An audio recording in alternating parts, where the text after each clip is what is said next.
In today's video, I'm going to teach you how to build a landing page in Lovable Dev. We'll keep this fast, focused, and beginner-friendly, so by the end, you'll have a clean landing page generated for you with just a simple prompt.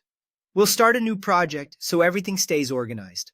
A fresh project gives you a dedicated space where your files, settings, and iterations are grouped together, which makes it easier to manage and revisit later.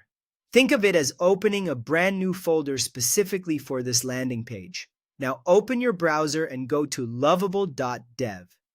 Using a modern browser helps the interface load smoothly and ensures all features work as expected. Once the site loads, take a second to get familiar with the layout so you can spot the main action buttons quickly. Look for the button labeled Create New App and click it. This is your starting point for anything you want to build inside the platform. You'll be prompted to choose what kind of project you're creating.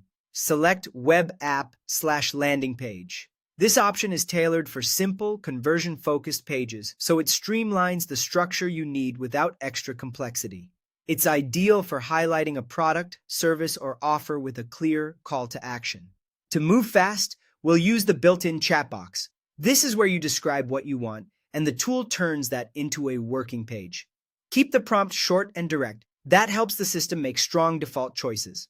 In the chat box, type something like, create a clean landing page for a fitness app with a hero section, features, and a sign-up button. This sentence gives the essentials, the theme, the overall style, and the key sections you need.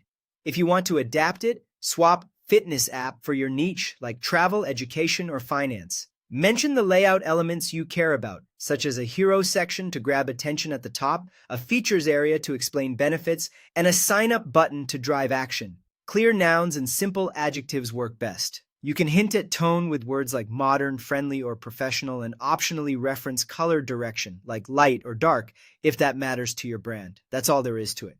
You started a new project, went to lovable.dev, clicked Create New App, chose Web App/Landing Page, and used a simple prompt in the chat to describe the page you want. With this approach, you get a strong starting point in minutes, ready for you to review and build on as your content and visuals evolve.